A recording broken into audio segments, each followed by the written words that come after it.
everyone, my name's Nicole and welcome back to my kitchen. We're making roasted red beets with goat cheese and pecan. Now if you've never had beets before, they are a yummy, yummy vegetable.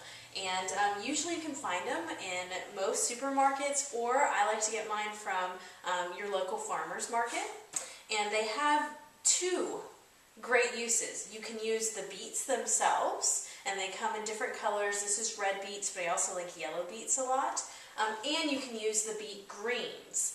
These can be kind of gritty. They have a lot of dirt, so make sure you wash them really good, but saute them down just like a collard green or something, and those are delicious. But today we're just going to use the red beets. So I've gone ahead and washed and scrubbed the beets, and we're going to cut off the greens. And we're just going to wash these, store these for another use another time. So with our red beets, we are going to roast these today. And we are just going to put these right on some aluminum foil, sprinkle them with some salt and some olive oil. And we're going to fold it up into a little nice packet, put it right on our baking sheet or in a pan, and roast them. Now it really depends on the size and the freshness of your beets on how long they take to cook. Anywhere from, if they're small, like this size, maybe 30 minutes. But we're going to go ahead and roast these for about 40-45 minutes and check on them. You want them to be fork tender. Now you do not have to peel these beets before you put them in, because the great thing is once you roast these, the skin is just going to peel right off, just with your fingers. We're going to use our Philadelphia cream cheese and goat cheese. We're going to warm that up, and then we're going to just pipe it right on top of our beets and make kind of a layered salad and drizzle it with some pecans and some shallot vinaigrette. It is going to be out of this world. So all we have to do now is put our beets right in our aluminum foil. And like I said, some olive oil. And not only are these beets beautiful, I mean really you get this great color, but you can eat them roasted, you can have them pickled. Like I said, they come in different colors. There's so many different options. They're wonderful in salads, cold beets, or like we're doing today, roasted. So there's lots of options, and you can always come up with something different. Also, you can use the beet juice, which is that pretty pink color, to flavor things, or just as a natural food coloring. So many fun things to do with beets. So we're going to wrap these up in our little packet, just like that. Put it right in our baking dish and pop it in the oven. So in about 40 minutes, I'm going to check on these, see if they're fork tender. Then we're going to take them out, let them cool for about 5 minutes. Then we're going to peel the skin off, and we'll almost be ready to eat. Okay, so our beets just came out of the oven, so I have them over here, and they're just resting. We're going to let them cool down for just a few minutes, and then we're going to peel the skin off of them. While those are cooling, we are going to make our delicious sauce and our creamy cheese spread. So for our sauce, I have half a shallot that I've just minced down, and we're going to toss that in a skillet with some olive oil. And we're just going to cook these down and turn golden. Alright, and once those are cooked down, in just a couple minutes, we are going to add 1/4 of a cup of chopped pecans. If you don't have pecans, walnuts are also very good. Okay, and once we add our pecans, we're going to let those toast for just a few minutes.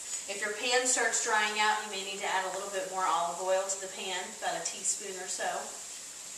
And once those are browned, we're going to do our sherry cooking wine. So we're going to add some sherry to it and have a sherry shallot pecan sauce for our beets. So I'm going to let those brown there for just a few minutes. And now I have a small saucepan over here. I have it turned up to about medium-low or so.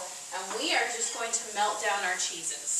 So I have 4 ounces of crumbled goat cheese here. And just add that to the pan.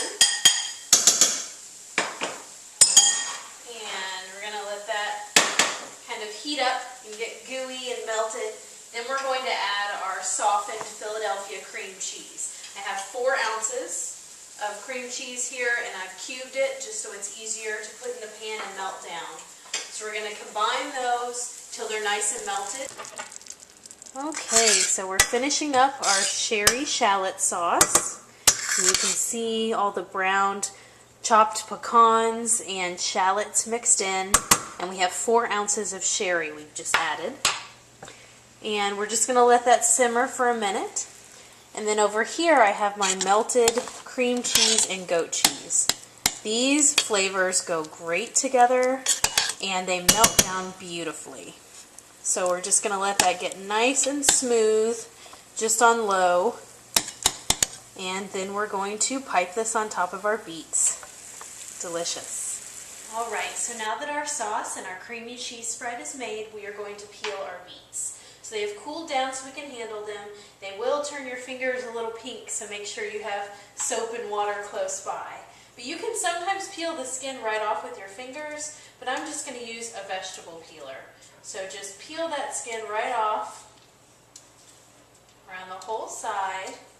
Make sure you've trimmed the stem off of the bottom. And that's all there is to it. So at the end, your beet should look like this, smooth and juicy. And so we're going to finish peeling these, and then we're going to be ready.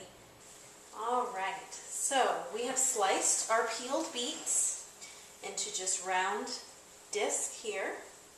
And we are going to put on our plate, we're going to put 1 sliced beet, and then I've made a piping bag out of just a regular sandwich bag. And I piped in our warm melted goat cheese and cream cheese mixture. And we are just going to pipe this right in the middle there.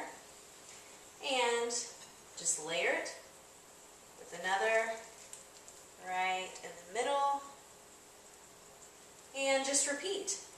And another right in the middle. You should probably do about, depending on the size of your beet, about 4 slices. Isn't that beautiful? And you can top it with some of the goat cheese, and then we're just going to take a nice warm shallot sherry mixture and drizzle that right around it. There we go. We have our crunchy pecans in there. All these flavors are going to go so well together.